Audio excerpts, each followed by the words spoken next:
Professor George, what would be the best secular arguments to win the case against homosexual marriage at the Supreme Court level? Okay. Start off with a softball.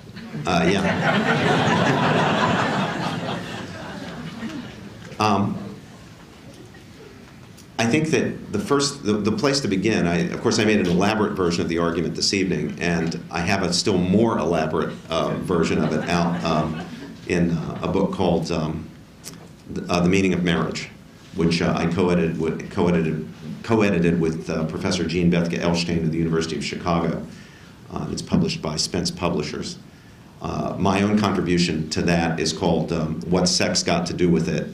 Subtitled Marriage, Morality, and Rationality. But I've got an even fuller version of it coming out, written with two of my former students that'll be out in the Harvard Journal of Law and Public Policy,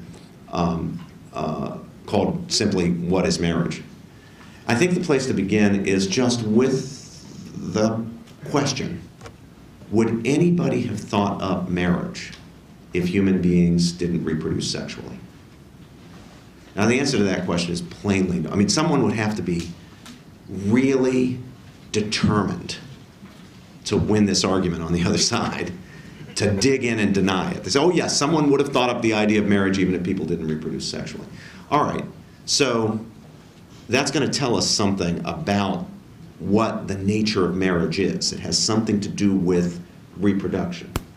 But then we've got to explain why the relationship between marriage and children is not a relationship of instrument to goal or means to end. That the relationship is indirect, which makes sense of our historical legal settlement. That infertility is no impediment to marriage, non-consummation results in a marriage being annullable or capable of being dissolved. Right? So we have to construct why it is anybody thought up marriage and what it was marriage was supposed to do. Right? Why is it not just a private matter like baptisms and bar mitzvahs? Well, plainly that has something to do with the coming to be of children. But we recognize as marriages, as valid marriages, marriages between people who are known to be infertile. How do we make sense of that?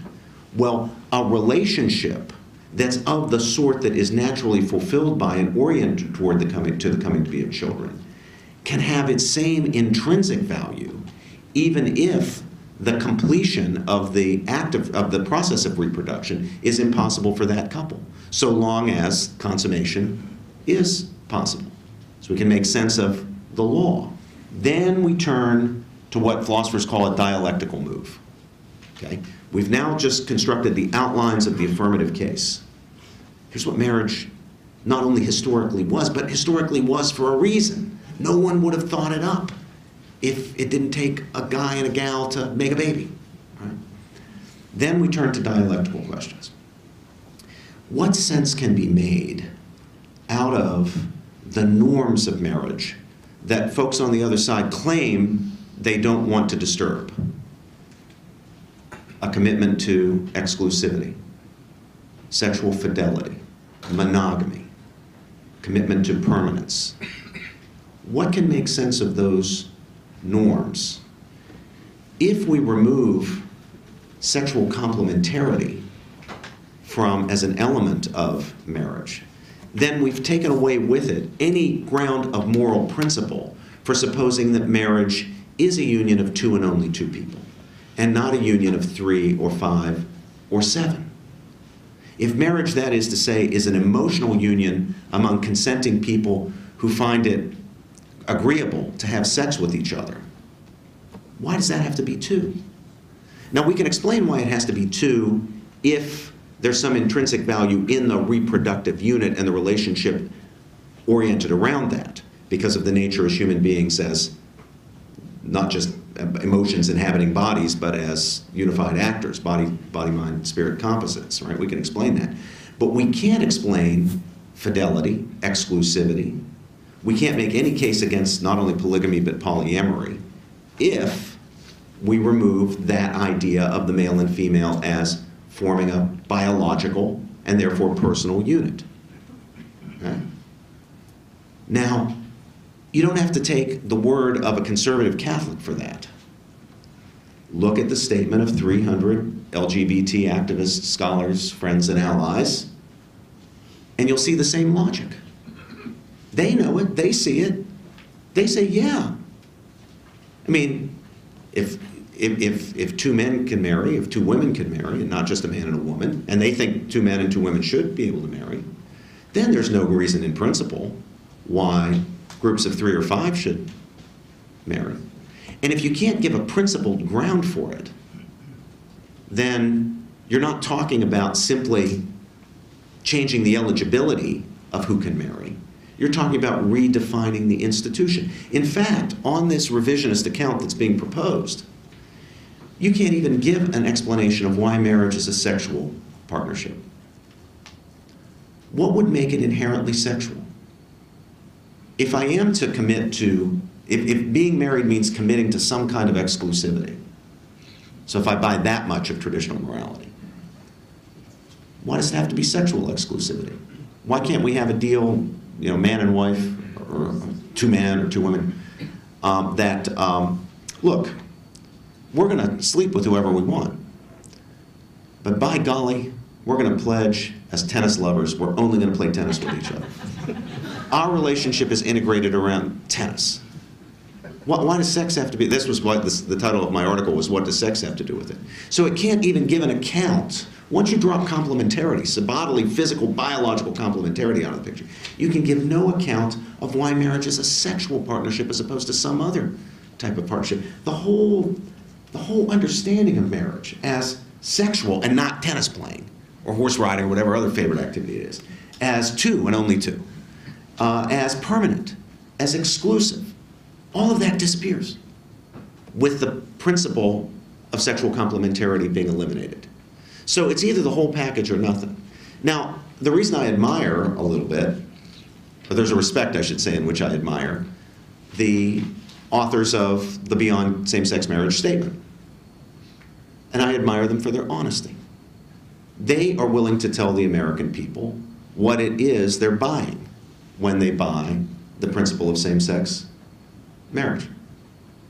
You're buying, in principle, polyamory, polygamy, a completely different understanding of what marriage is. No longer the relationship in which you're doing everything you can as a society to establish the normativity of the 2 people who make a baby sticking around with each other to raise the baby. That's gone. Now, we all know that things happen, bad things happen, and you know, kids have to be taken care of who lose both parents or lose one parent, death, divorce, abandonment. You know, there are lots of things that happen. We make the best we can, and adoption's a great thing. The Catholic Church really deserves to be applauded for its historic role in placing children with good families, and other traditions as well have done it. Adoption's a good thing, but it's not the ideal. The ideal is the baby being raised by the mom and dad who made the baby. And that's because we human beings, being bodily and not just abstractions, not just spirits inhabiting bodies or minds inhabiting bodies, being physical realities, creatures, we feel a relationship to those who are our kin. Notice that, I don't know, probably some adopted parents in the room, maybe some of you were adopted children. I've worked with a lot of people. I was working for years with Bob Casey, the late governor of Pennsylvania, who was a strong proponent of adoption. And we met a lot of adopting families. We met a lot of kids who had been adopted. And one of the things that always struck me so powerfully was how adopted children so often want some connection with the biological parents. That's real human. You might ask if you're just, you know, if you don't think about our bodiliness and how central that is, integral to our humanness, you might say, well, why would they care? You know, that woman disappeared before the baby could know anything about anything. The baby's always, now the woman, say 24 years old, has only known this mother. Why, when she finds out she's adopted, does she want some connection with her birth mother and biological mother? But really, it's not puzzling.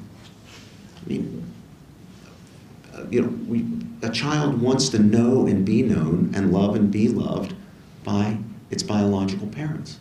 We're all like that. You know, we want to know and be known and love and be loved by those who are our biological kin. So that's not crazy. That's human. And we really should be doing everything we can to promote that as normative. Now, having said all that, I think that it's very important to concede, if that's the right word, that the demand for same-sex marriage is not the cause of our problems with marriage.